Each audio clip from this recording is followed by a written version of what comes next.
Вы один из немногих министров, которые, мы с Еленой Федоровной насчитали, вы получили 6 раз, вам был выражен за все время вашего нахождения в должности министра, вам выражали вотум недоверия. Почему? Что не нравится 4 вас? раза это было с разными правительствами, то есть вот недоверие получало целое правительство. получало. Еще не Хорошо. начав работать и не... Да, мы их я посчитали. начала еще с правительством Санду, и тогда вотум, вы знаете, что правительство пало после того, как выразили вотум недоверия, и собралось соответствующее количество голосов, и правительство пало. 3 раза были с другими правительствами, 1 раз с Гаврилицы правительство, 2 раза с правительством Ричан. Естественно, голосов не набралось. Очень смешно получилось 1 раз, когда голосовали за вотум недоверия, там перепутались, оппозиция перепуталась и голосовала.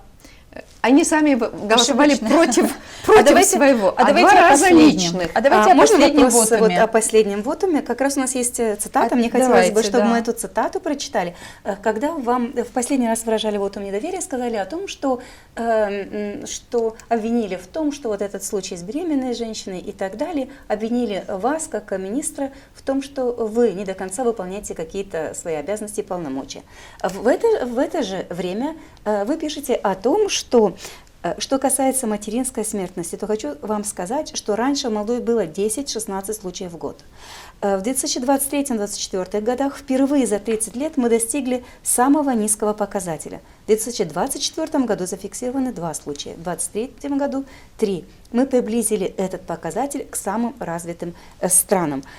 Что здесь не так, в ваших словах или в обвинениях?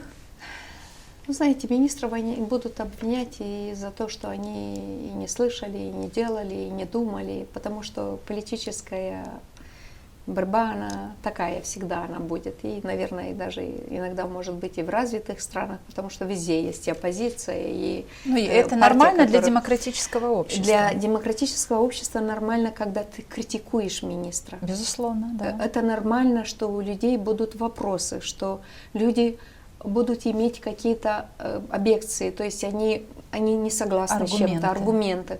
Но когда ты просто начинаешь обливать грязью кого-то с утра до вечера, потому что ты хочешь убить, ты хочешь доказать чего-то, это нечестно и непорядочно.